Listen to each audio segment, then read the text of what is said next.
Hello, good day. My name is Rahul Prajapat, Managing Director at Tvarit GmbH, industrial AI company based out of Frankfurt. We are starting this video series on industrial AI topic, AI in manufacturing. And mainly this video series is meant for production managers, plant managers, quality heads, maintenance heads. The video number 1 is going to be about the applications of AI and what are the concrete benefits. For that purpose, I have also invited Dr. Fabian Bause. He's head of machine learning TwinCAT product at Beckhoff. Fabian can speak few words about him. Yes, thank you, Rahul, for this nice introduction. Yeah, so I'm product manager for TwinCAT machine learning at Beckhoff Automation company based in Fell. And I'm really happy to do this webinar or video together with Rahul. Thank you. Rahul, can you please introduce to us the difference between the well-known user AI and industrial AI? Yes, definitely. So consumer AI / user AI, which is pretty famous nowadays. There are a lot of innovation happening around the world. One of the biggest example, I think all of you are pretty aware, is our mobile phone e-commerce websites. And you would definitely realize when your wives are happy one day, all of a sudden, definitely what is the reason behind it? You would realize they have gone through probably an e-commerce website. There is an AI behind this, and AI is recommending them the best perfume, their favorite perfume.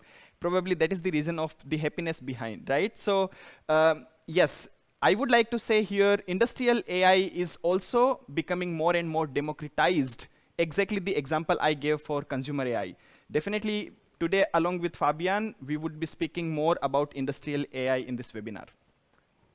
That's true. So thank you for this explanation. And I may want to add that, of course, in industrial AI, we have other requirements compared to user AI. For example, if this forecast for if you want to buy, or if you're proposed to buy a certain product, if this is only 78 or 80% true, that's okay for user AI. But is this really okay for your industrial process? I don't think so. And also the forecasting time, if you are watching on the screen of your mobile phone, you have seconds to compute something. If you are in an automation process, we talk about microseconds or milliseconds perspectives. So, Rahul, you come from company Tvarit. Are you so kind to introduce Tvarit for us a little bit? Definitely. So our company, Tvarit GmbH, by the way, I am one of the managing director at Tvarit GmbH, and we are based out of Frankfurt. That's our headquarters. We also have branch office in Mumbai. One of the unique thing about Tvarit GmbH is we have been focusing specifically on manufacturing processes, the artificial intelligence use cases in industry. That's our one of the unique strength. We have been awarded by European Union Horizon 2020. This is one of the biggest program here in Europe. This is a R&D program, and here for this kind of R&D program, they also have via this branch, which is called EDI, European Data Incubator. In this European Data Incubator, there have been more than 490 AI startups from all over Europe, and we stood in top 8 startups. So we were chosen top 8 startups, and the selection process is also very intensive. You have to go through almost 1 year of project with a very specific industrial customer. You have to implement your technology, you have to show the benefits, and if you are successful, you are awarded with this program. Apart from that, as you can see, we are also coming from AI background. We have 26 plus AI experts. For our customers, as I spoke, this is our business model. We believe in saving money for our customers, not only monetary savings, but also impact in terms of carbon footprint reduction, energy reduction, etc., etc. Then we have launched various products in the market. They are specifically for die casting industry, welding, sheet metal cutting, etc. We will talk more about it. We have so far impacted 54 plus plants. We come from Indian background and also German. IIT Mumbai is Indian university, and TU Darmstadt, one of the biggest university here in Germany, famous for metal industry. And you would definitely realize, if you come to our team parties, you would realize we have Indian Bollywood music music plus German beer. So this is our culture. And yeah, we do believe that we want to make industrial AI much more simpler to understand for our users. Thank you for this kind introduction.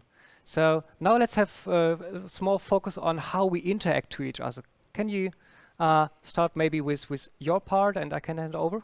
Definitely. I mean, as you can see here in one of the example, here, this is one of the result from industrial AI application. What does this result tell you? What do you see in this image? You will see a wheel, an automotive component, which is being manufactured. The process is die casting, but the process can be anything else as well, maybe sheet metal cutting, etc. Now, on the right, next to wheel, what do you see? A signal, green or red, that shows if this particular automotive component, in this case the wheel, if it is going to be a good wheel or a defective piece. The results are as simple as that, believe me. The industrial AI results, they tell you the prediction of this automotive component, the quality of this component beforehand. This is not it. There goes a lot in the background. And Fabian here definitely would be explaining you what goes exactly in the back end in order to achieve this result. Yeah, true. So basically all of us already know AI is based on data. And of course, you need to have access to from your PLCs basically, because a PLC knows everything from your machine. It's a central heart. Every signal that is collected from sensors in your machine passes through the PLC, is recalculated, and you generate new new data for the actuators.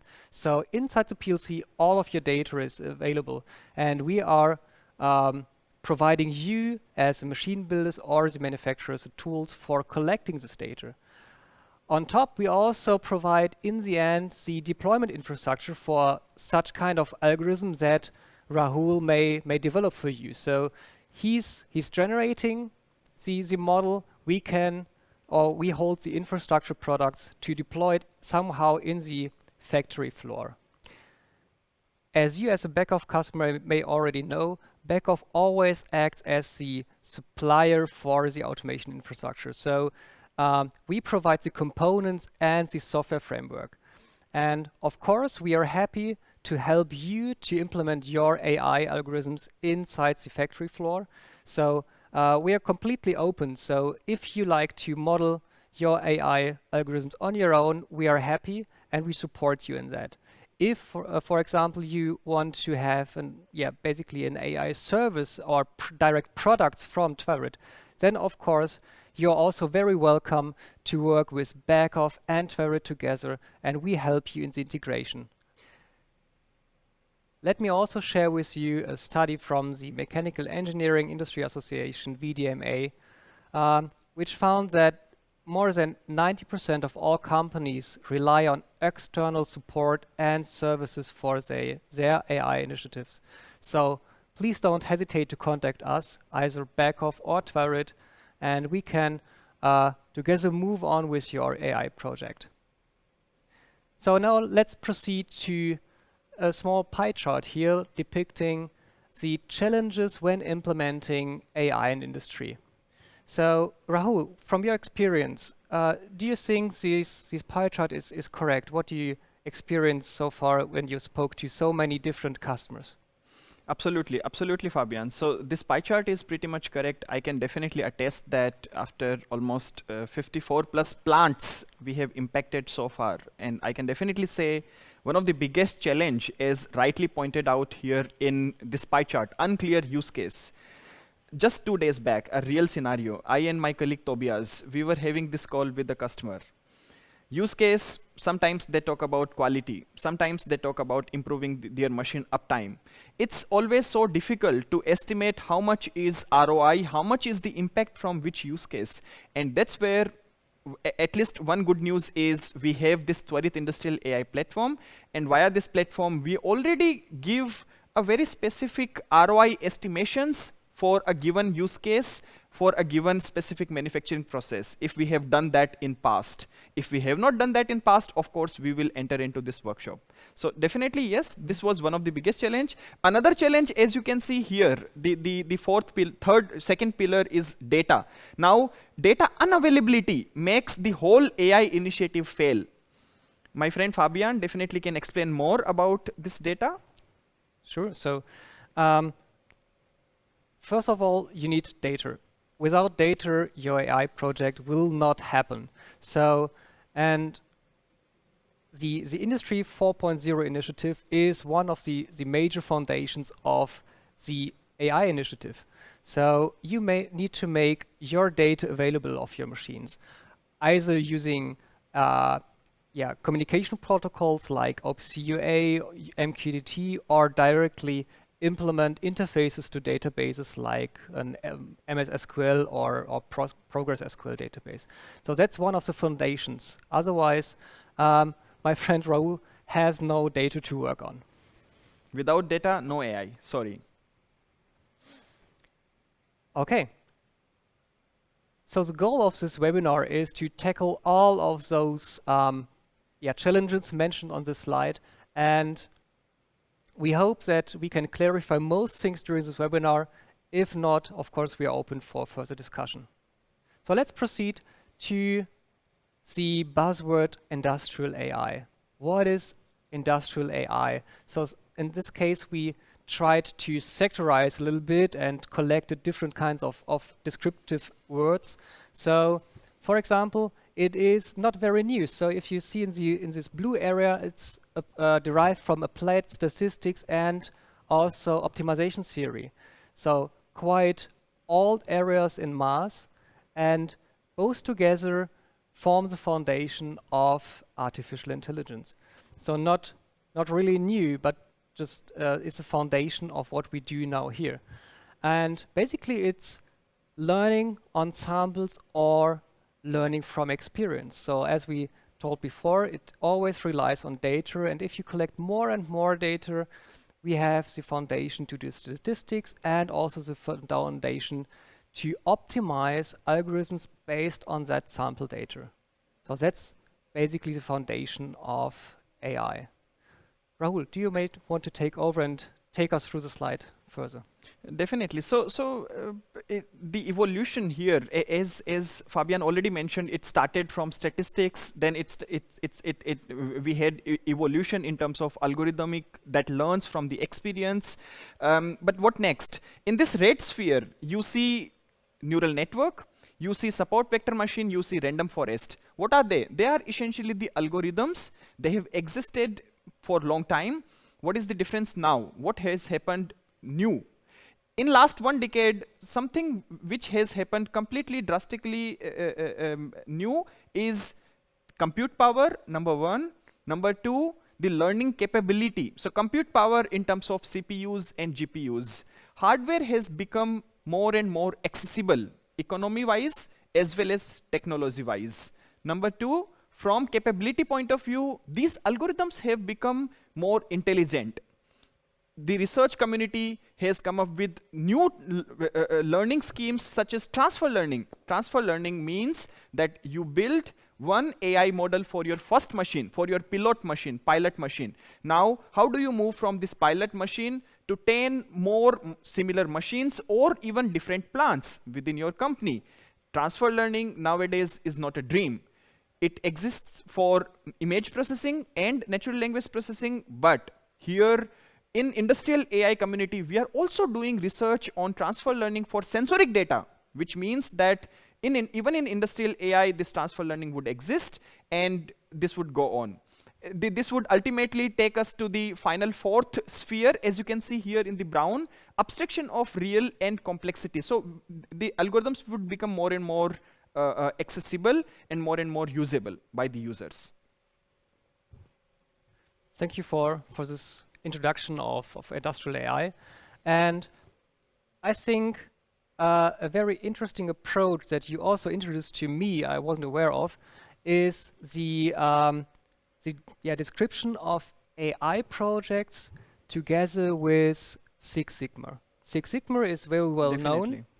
in industry, and well, it's kind of interesting that we have a very strong relationship from Lean Sigma to AI.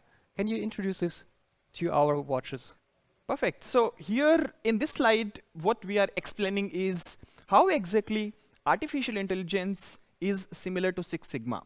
Yeah, Six Sigma, Lean Sigma. These approaches are pretty familiar with all of you. Yeah, all the industrial experts, manufacturing experts, foundry managers, or even the production managers. Everyone knows Lean Sigma and how to improve the quality, how to improve the machine operations.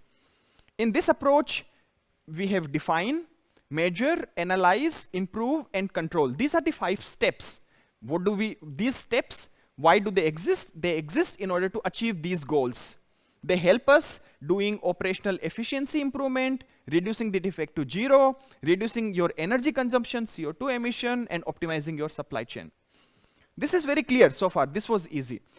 I would like to assure you here is that industrial AI is also following the similar concept. It's just that doing manually, industrial AI is enabling us to do it in an automated manner. Let us understand. So here in the digitalization, if you see the steps of digitalization, industrial AI implementation, step number 1 is to do assessment of industrial AI readiness. Are you ready? Do you have data? Step number 2 is sensor and data collection. You collect the data. Step number 3 is you do the modeling. 4, you do the root cause analysis. Why is particular defect occurring? And finally, you control the process. You give the recommended action items in order to improve the process. No wonder, by now you would already understand. This has almost one-to-one mapping. Define your problem statement. Measure by collecting the data from sensors. Analyze, essentially your AI modeling. And then finally, improve and control is root cause analysis and prescriptive analytics. This is wonderful, yes. I would definitely like to also show more about this, but let us now understand what kind of concrete applications we have in industrial AI. Perfect. Okay, so when it comes to industrial AI applications, here are the 4 examples, and these 4 examples are just examples. Eventually, the number of AI use cases in a plant or in industrial setup can be hundreds, thousands. Here we are talking about, for example, context awareness robotics, quality inspection. Fabian, he will present these 2 use cases, and then we have 2 another use cases from factory manufacturing shop floor, predictive quality and predictive energy. These 2 I will explain shortly. So let's then proceed to one very specific aspect of AI. You can, if you want to depart somehow AI modeling, you can depart it, for example, by having a look on the output. Do you want to do a regression, or do you want to do a classification? In terms of regression, the basic idea is that the output is a continuous variable, or maybe a many different continuous variables. And the very basic idea of AI, of machine learning, is you start with data. So here we see sample data. Those blue dots on the x-axis and y-axis, we have something like that looks like a straight line. So this is by sample data, and we have a gap at x equals 5. So what can you do? You can take a model that potentially could solve your problem in modeling this sample data. And in this case, I will choose a linear equation with 2 parameters, theta 1, theta 2. And what I do now is I start with arbitrary numbers of 4, theta 1, theta 2, and plot this line. And now I'm doing applied optimization series. So I compute the error between my first guess and my data points, and then optimize theta 1, theta 2 with respect to getting better results, which means lower error between my estimation and my real data. And so we end up in something like looks like this. So now we have a model with fixed theta 1, theta 2, and for example, now I can predict, hey, at my gap x equals 5, I think the output is 10. So that's how basically machine learning works when you have data and you work with this data. So now let's have a look on those examples for cobots and quality inspection and how this relates to regression problems. So here we see a lady teaching a robot how to weight powder. And this is a part of the so-called imitation learning process. So the robot learns from what human beings teaches the robot. And the basic idea or the benefit of AI-based robot control is the ability of the robot to react on variances in the process or in the environment. So it's not static programmed. If this happens, then do that. But we learn sequences, and those learned in sequences have the ability to generalize, so they can react on something that may be a little bit unforeseen. How can you do that? So in this case, one of our customer Denso Waves used a standard PC out of the shelf, so a C6650, put TwinCAT 3 on it for the logic for everything that has to be placed in real time, and also because it's an industrial PC, used Python on top of it in the user mode, and also accessed from the user mode using Python GPUs that has been equipped with the C6650 to run the learning process and also the inference process. Let's shift to another example, the integrated quality inspection. So in this example, our customer wanted to monitor the enclosing process of preformed punch sleeve enclosures. So we enclose around the conical neck of the anchor bolt. And so this needs to be monitored. So until this project, the enclosure of the quality was basically monitored by manual inspection. So with a goat. And of course, if you want to reach 100% of quality inspections, this is not the final idea. And one of the requirements was we want to use only the data available that is already existing in our machine. So the idea was monitor basically all the actuators feedback signals that you have that interact with the process, and then model an algorithm that is able to predict in sort of a regression problem the geometric key data for this enclosing sleeve. So sleeve width or height and the opening. And in doing so, our customer had been able to monitor trends. So those trends or those defects don't appear out of a sudden, but it's a trend. And if you do a regression problem, you have if you solve a regression problem and monitor or predict the sleeve width over longer periods, you can see this trend, how it is proceeding, and of course, on top of this regression trends, you can also do classification. But classification is something that Rahul will explain in the next few slides. So classification is easier to understand, I would say, as compared to regression. What are some of the examples of classification? I mean, the simplest thing you can understand when you go for strawberry plucking in a farm, yeah? So you would definitely realize that a particular strawberry which is pure red, it's ripen now, yeah? And other strawberries which are a little bit green and white, you will not, of course, touch them because you know that, and that's basically classification. So you are already able to, with your human intelligence, classify between a good one versus not so good one, yeah? So same goes here in the classification concept here. Here today we are going to speak a little bit about this classification theory, but apart from classification theory, here there are two major applications in this webinar we are going to cover. One is predictive quality. A specific component is good or bad, and from predictive energy point of view, if the energy consumption is good or bad. Now, how do you define energy consumption good or bad? Most of you probably would be familiar of this KPI usually used in electricity industry in your production facilities, kWh per kilogram in metal industry, or let's say kWh per component if it is an automotive industry. Yeah, kilowatt hour per kilogram, let's say. If that is the KPI of your energy production, you would definitely have set a specific threshold that if your kWh per kilogram goes beyond this, this is not at all acceptable, and we will call that particular region bad energy and the lower one is good behavior. Let us understand this in detail. Okay, perfect. So in case of predictive quality here, as you can see, production facility, production line, and in this production line, you can see that in the beginning, you have your input material data. It goes into the manufacturing process. In case of die casting, your input material data is your molten aluminium.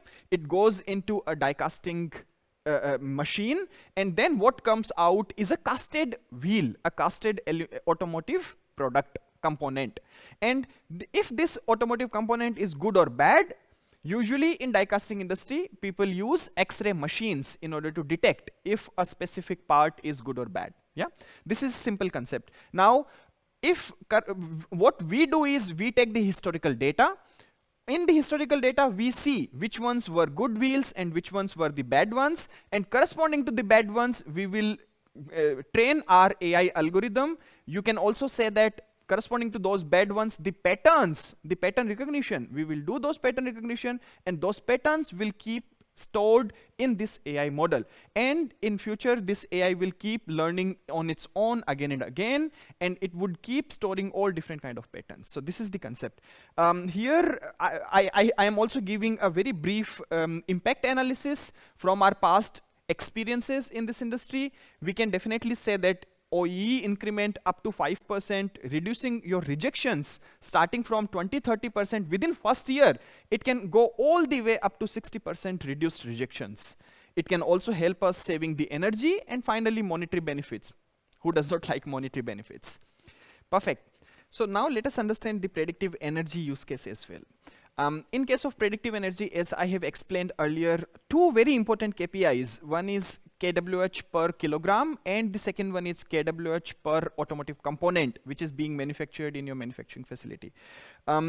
Tracking these two KPIs is extremely important in industry setup. How do we do that, by the way? How do we optimize these two KPIs? I am presenting these three very concrete use cases from our experiences working with more than 50 factories. Predictive power factor variation, very important predictive use case. Power factor is not only important for internal operation department, but also for external agencies. The government regulations are so strict in some of the countries. Power factor has to be kept as high as possible. Anomaly detection in case of appliance startup. Again, very important use case, specifically for maintenance experts. In this webinar, whoever are maintenance experts, they would definitely realize the importance of appliance startup handling.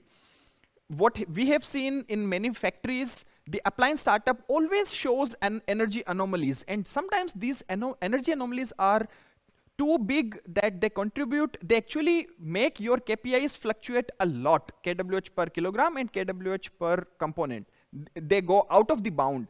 How do we save that? This is also something very important. Utilizing AI, we can do that.